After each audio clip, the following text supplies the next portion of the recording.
दादी माँ की जादुई कहानियाँ।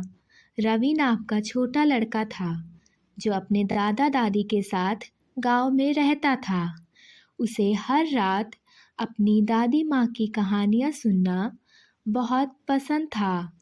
दादी माँ की कहानियों में हमेशा कोई ना कोई जादू होता था। कभी उड़ने वाला घोड़ा, कभी बोलने वाला पेड़, तो कभी सोने के फूलों वाला बगीचा।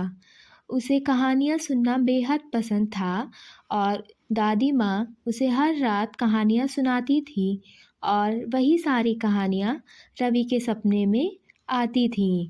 रवि कहानियाँ सुनते सुनते सो जाता था। लेकिन एक दिन रवि ने अपनी माँ से पूछा, क्या सच में माँ, दादी माँ की कहानियाँ जादुई होती हैं?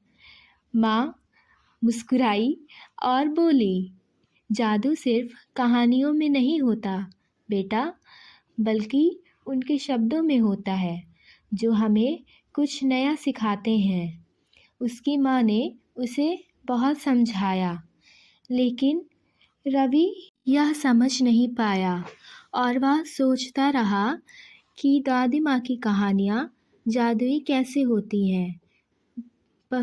वह खुद ही एक दिन दादी माँ की कहानियों का रहस्य खोजने के लिए निकल पड़ा।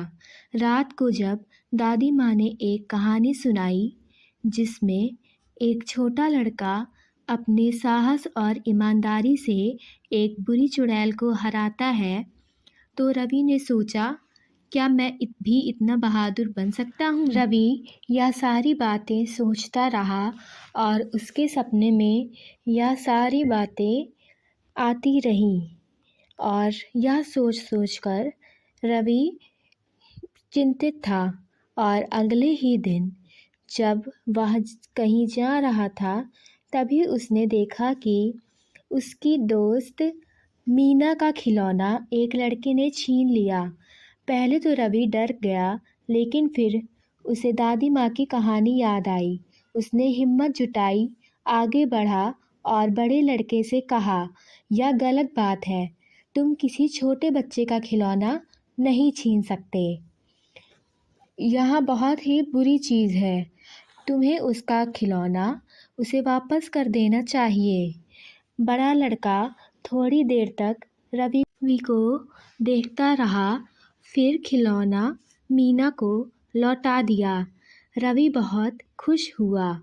अब उसे समझ आ गया था कि दादी माँ की कहानियाँ सच में जादुई थीं, क्योंकि उन्होंने उसे हिम्मत और अच्छाई सिखाई थी।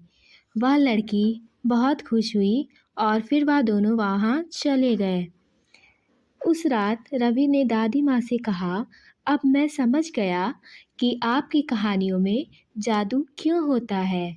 दादी माँ मुस्कुराई और बोली, बिल्कुल बेटा, जो कहानियाँ हमें अच्छा इंसान बनाए वही असली जादू होती हैं। शिक्षा, कहानियाँ सिर्फ सुनने के लिए नहीं होती, बल्कि उन्हें सीखना भी ज़रूरी होता है।